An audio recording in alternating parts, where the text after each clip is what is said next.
Hello there, this is Bick Benedict, and we're playing Tom Clancy's Ghost Recon Future Soldier on Hardcore difficulty, which is the hardest difficulty that the PC version offers. And we're on Mission 5 of 12, and it's entitled Silent Talon. Now, for the majority of this video, I would say 99% of the video, you're going to be in the weapons system mode, which means you're going to be using the little mech that trails you to shoot mortars at the enemies, and the mortars lock onto all the targets. It's very simple, very repetitive, too easy in my opinion. I mean, the only times I died here are just sprinting from cover to cover. The Warlord takes care of mostly everything, and that's my main complaint with it. Although I say that with a little reservation, because sometimes alternate modes in games are overly difficult because they don't take into account that it's not the main mechanic of the game, that the person's going to be unfamiliar with it, and sometimes they don't even checkpoint it properly, which isn't the case here. My main gripe is just the repetitive nature of it, which is boring. Now, all the other missions, they have fun tactical puzzles and challenges that you do, but this one, even though it does have challenges that you can also do, if you press the select screen, it'll have challenges, some of which I fulfilled. I just don't enjoy this chapter. It's one of my least favorite chapters. I mean, I think that's true of most people who play this game, because it's not what the game is, to be brutally honest. And I have taken what would have been a 30-minute video, and I've compressed it into about something under 20 minutes, I think. So if you want to watch everything in regular speed, I have a guide on Elite, although the quality is not as good as this one, but it still has a commentary and it tells you exactly what to do. I'll still tell you what to do here, although I can only tell you what to do so many times, and then it's just you're on autopilot. Now, this is the first time you're using the Warlord mode. You select it with the left and right directional buttons. You could even take cover behind. Oh, it's called the Warhound. Sorry about that. I called it Warlord, I think. And it works well. I have no complaints with how it works. It works too well, in fact. It's just, it could be fun, but I think this lasts far too long. That's my main gripe with it. And so what you can do when you're in weapon system mode, you use right trigger to shoot the mortars, left trigger to shoot the missiles, which you guide with the camera only. And you have a reserve of how many mortars and missiles you can shoot, and it's dictated by how hot the device is. So when you go into overheating, you have to wait until it cools down. It's typical fare with these types of games.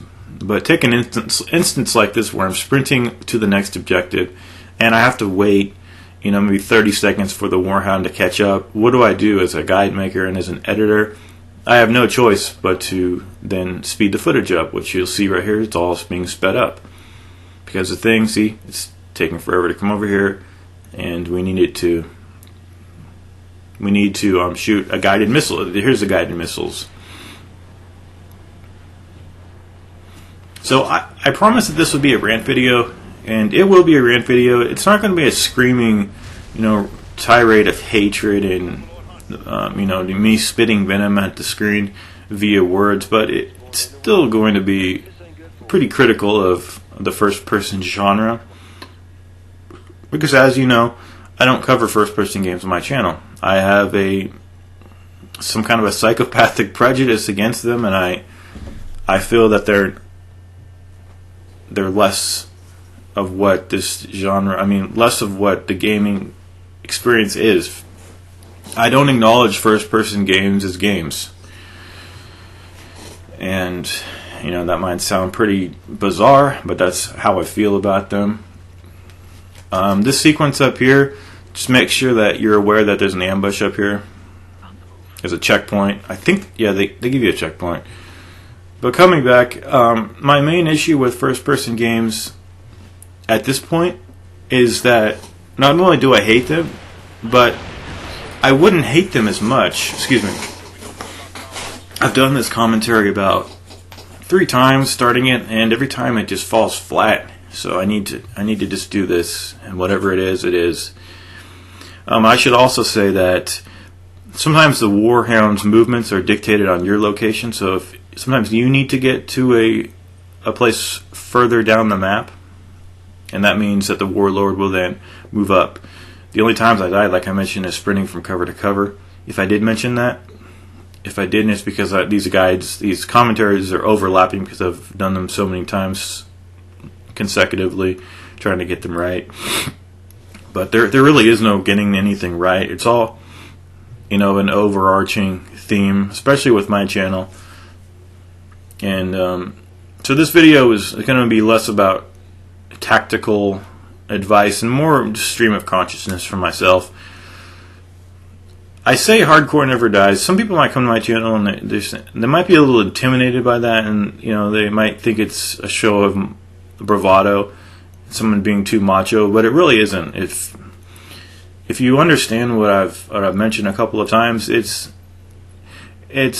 more of when I wrote that motto on my channel, which will stay there permanently. I think it's a good motto for my channel. It's mainly a desire for there always to be hardcore games to play. And what I mean, hardcore is somewhat of a generalization. It's just mainly, I want there to always be a game that will challenge me, which won't be very cheap and which I can overcome. Like the Ninja Gaiden series or God of War, and then it's just that fervent wish on my behalf that the games that we're given, they're always going to challenge us. I don't want a dumbed down experience just because, like I was talking in my other video, Adam Sessler, he was the focus of my rant on the corresponding video, my other guide, and I suspect that he was sort of the one of the first of the reviewers who was complaining about the difficulty of the Trial of Archimedes, and he was just one of the voices that made that patch happen, and I resent him for it, even though I never really cared for him in the first place. But it is what it is. And I hate that little cliche, but sometimes when I watch my own videos too, I have I hear myself and I'm a lot happier, kind of, but it's not that I'm not happy now. It's just that when I was doing the videos before, particularly when I wasn't getting paid for them, I was in a state of enchantment. And now I'm disillusioned. I've been disillusioned for a long time. If you don't know what that means, it just means that when you're going along in life, you're kind of I hate to say enchanted because I've already said that, but you're not really aware of the larger picture, and you're a happier individual for it, because if you did know the happier picture, you might not enjoy life as much, and you might you might start seeing the smaller details of life that make it more painful to endure, things like that. And I don't think that just because I'm making money that now I'm not the same way, because to be honest, I don't make enough. I don't make enough on here a month to even buy a game. That's how little the views are, and that's how small my cut is when they actually give me my money in PayPal from my partnership. And you might say to yourself, well, why the hell are you doing it? It's because I'm doing this because I enjoy it.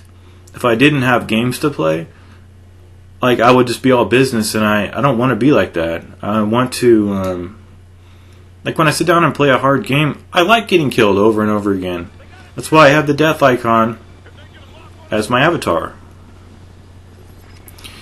Now this part, well, I should say sometimes I do get enough to make a game, but it just depends on what kind of game it is, But the more subscribers I get, the more engagement I get with my channel, I just don't like dealing with the pedantic details of life, because then the overarching issues that exist, they're getting ignored. Excuse me. And it doesn't matter what facet of life it is. It's true. This sequence here, all you need to do is use the Warhound. He does everything. So if you just use him, he'll take care of the entire level for you. But along those lines, I always want there to be hard games. And take a guy like, I was searching, who has done guides for this game on YouTube. I just typed in Ghost Recon Future Soldier Hardcore, and I got this guy who's made, it doesn't say the video count because I was on my phone, but it says he's got, I think, over 100 videos or more. He's got a lot of videos, and he's got 3 subscribers. 3! And then when I see something like that, I kind of feel guilty that I'm complaining that I don't have 3,000 yet. And to be honest, his most recent upload was 3 days ago, and he says he doesn't upload every day, and he doesn't do commentary, but still, he does, his share of work. And his name is C Dragon 88, so I assume so he's several years younger than I am, if that's true. But I was in awe. 3 subscribers, and he's been here for, I didn't see how long he's been here. Probably if he's made that many videos, I would assume at least a year. So you never win on YouTube. You don't get what you're deserved. Mediocrity is celebrated, and people, I was going to say who don't deserve the praise, but how do I decide who gets praise and who deserves it? It's just like, take Total Biscuit. How does he get so much success? I don't know. I guess you have to be really savvy in life to play this shitty game on YouTube. But it's a game that I really don't like to play. But anyway, I would like to see some more positive growth on this channel. So how is that going to work exactly? Just with your guys' continued support. I know that the money that I receive from YouTube, it helps the channel, whether it's with new software. I put it in a separate account and I save up for stuff. It's supplemental income. But the real thing is I need third-person games at my disposal to play. Not enough, I'm tired of this first-person bullshit. So basically, what do we have in the future for us? We've got Batman, which I can't wait for, and then we've got Quantum Break, which is great, and then we have Hellblade, which I think is a spiritual successor to Heavenly Sword, but hopefully we will be able to jump in that game, actually jump. And then we have, we have other stuff. Got the new Dragon Bound game. So, but seriously, that's only 4 games. Oh yeah, and God of War 4 too, which should hopefully be coming out. Let's see, I would say in a year's time we will have that game to play. So it's an inevitability, and I'll be covering it on this channel on God mode or Titan mode or Chaos mode, whatever they decide to call it. And I'll keep you guys updated, because I'm in close contact with Corey Barlog. He's been feeding me info every day about it, but I just can't say too much about it. But when we get it, we will get it, right? So I'll see you in the next video.